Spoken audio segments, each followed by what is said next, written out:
agar kami lebih semangat. Jangan lupa tekan like, share, komen, dan subscribe. Assalamualaikum warahmatullahi wabarakatuh. Salam olahraga sepak bola tanah air. Salam dari kami pecinta timnas kita, timnas Indonesia. Di sini kami kembali mengupas hasil pertandingan Jepang melawan Indonesia. Di sini kami melanjutkan daripada konten kami sebelumnya berbincang-bincang persiapan untuk menghadapi Jepang.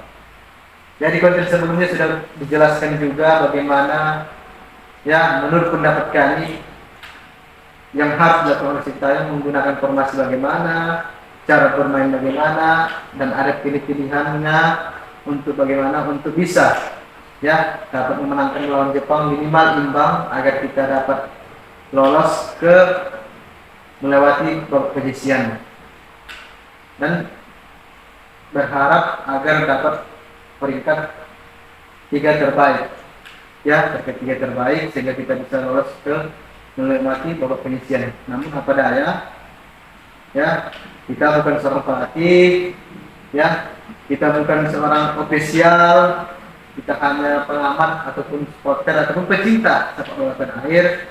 Kita hanya bisa mengungkapkan ide-ide ataupun ya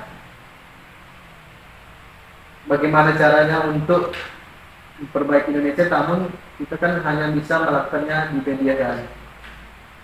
Nah, kembali melanjutkan daripada konten kita kali ini, yakni membahas hasil pertandingan kemarin. Indonesia akhirnya kalah dengan skor 3-1. Namun walaupun ada harapan untuk lolos, tapi cukup sangat-sangat tipis, yakni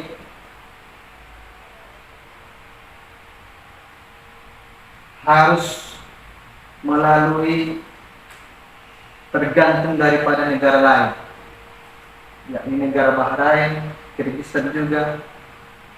Dengan hasil pertandingan mereka yang kita inginkan nanti mungkin kita bisa masuk, tapi seharusnya kita harus bisa mengikhlaskan, merelakan ya, artinya kita jangan menaruh harapan penuh kepada hasil pertandingan negara lain.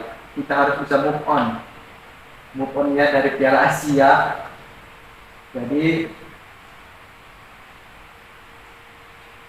Sintayong harus bisa mengambil pelajaran dari Piala Asia ini, mengambil hikmah bagaimana yang seharusnya dilakukan untuk ajang-ajang berikutnya.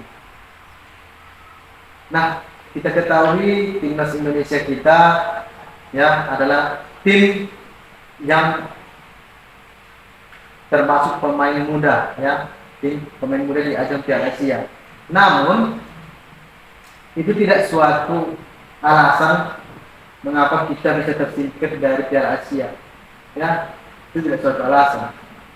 Seharusnya kita harus mempersiapkan timnas senior kita untuk dapat berbicara di Piala Asia.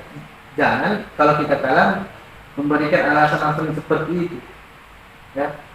Jadi akhirnya kita mengalami kekalahan, pulang duluan dengan alasan seperti itu seharusnya tidak ada di mindset seorang pelatih ya. Tapi ya bagaimana kualitas dari pemain Indonesia memang ya rata-rata di bawah dari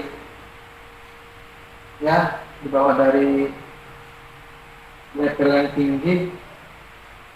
Jadi dari head to head pemain juga rata-rata pemain Indonesia masih di bawah dari pemain Jepang ya. Jadi untuk kedepannya seharusnya Indonesia bisa mengambil hikmah ataupun pelajaran dari Piala Asia untuk ajang-ajang selanjutnya. Jika di U23 apa kekurangan dari Indonesia dan mana kelebihan dari pemain Indonesia, yang mana yang harus ditambah pemainnya lagi, yang pemain mana yang akan dikurangi. Tentunya Sintayong sudah tahu, ya, terutama di lini depan striker kita sangat-sangat buntu, sangat-sangat minim striker yang tajam. Ini adalah PR oleh Coach Sintayong sebenarnya. Andai ada that PR, itu adalah ujian dari Sintayong untuk mencari bibit ataupun untuk mencari pemain-pemain timnas yang handal, pemain striker yang dapat ya memanfaatkan peluang sekecil apapun itu. Ya. Kemudian yang kedua, Coach Sintayong harus bisa merubah gaya permain Indonesia. Selama ini pemain Indonesia di bawah naungan Coach Sintayong itu mainnya menurut saya sangat santai. Ya. Jadi kita ambil pelajaran lawan Irak yang mengalahkan negara kita, lawan Jepang. Pemain-pemain tersebut tidak mau memberikan leluasa pemain lawan. Artinya jika pemain lawan menguasai bola, mereka langsung mempres. Kalau bisa mereka harus bisa menjatuhkan pemain yang membawa bola untuk memasuki area mereka. Ya, namun mereka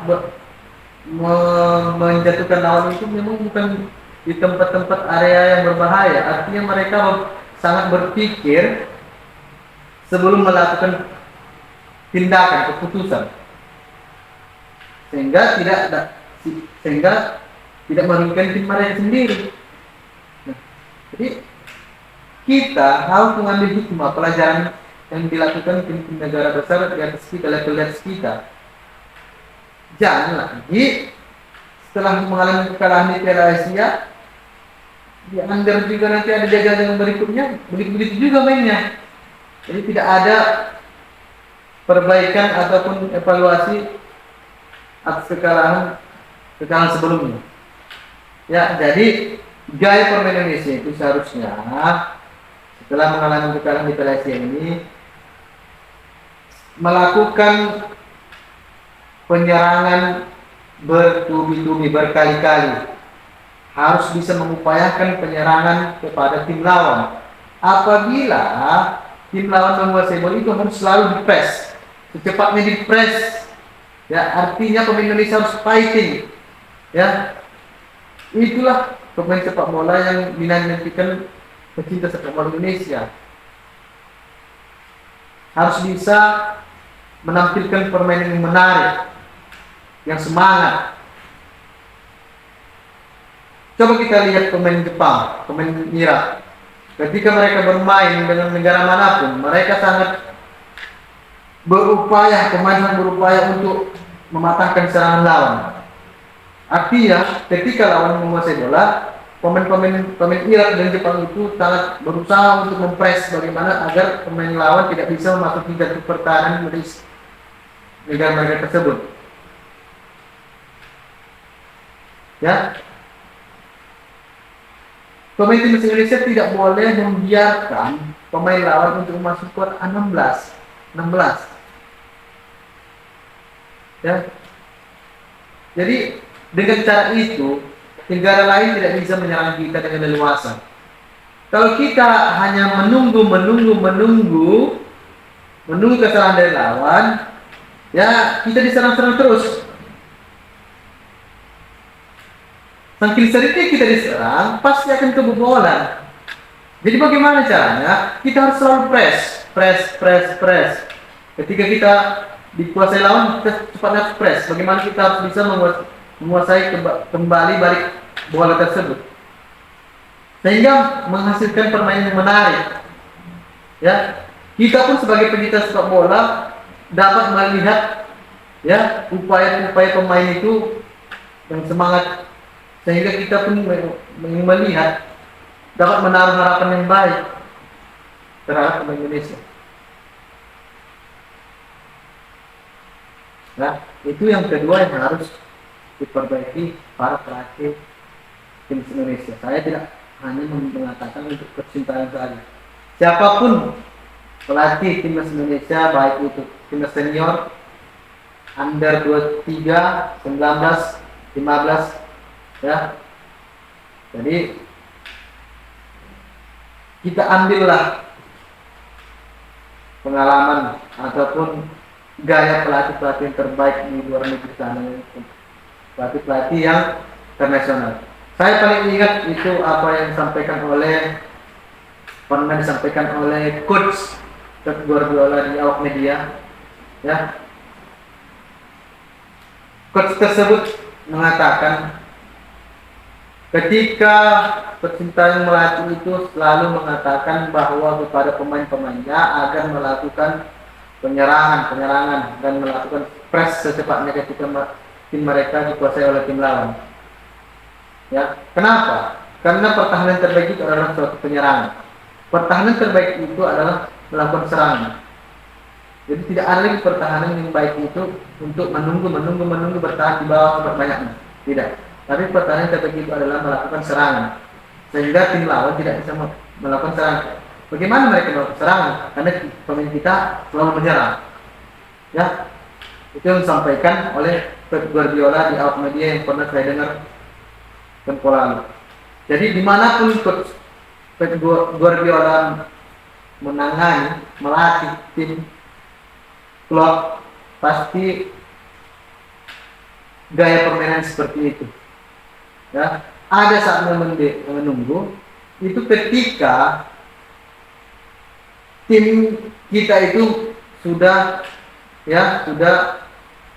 mengalami kemenangan yang sangat banyak. Contoh sudah mengalami 3-0, ya, di atas 3-0. Kalau 1-0, 2-0 itu sebelum wasit meniup akhir pertandingan itu kita harus selalu menyerang, press. Tidak ada kata menyerah. Nah, jadi kita ubah. Kalau bisa setiap pelatih harus mengubah gaya permainan Indonesia. Ya. Jadi memang tentunya itu tidak semudah yang saya ucapkan, namun ada prosesnya. Nah, tapi proses ini kan sudah berjalan. Nah, sudah banyak pengalaman yang diambil dari kekalahan. Jadi setiap pelatih timnas Indonesia harus mampu untuk mengevaluasi atau merubah, ya, melakukan peningkatan terbaik untuk timnas Indonesia kita. Ya, itu saja dari kami, ya, dari pecinta olahraga sepak bola tanah air, pengamat sepak bola. Apabila ada perkataan kami yang kurang berkenan, ya, para pengurus sepak bola, kami mohon maaf. Yakinlah ini semua untuk yang kebaikan timnas Indonesia. Ini adalah ungkapan para netizen, ungkapan dari para salah satu pengamat sepak bola. Ya, kami akhiri.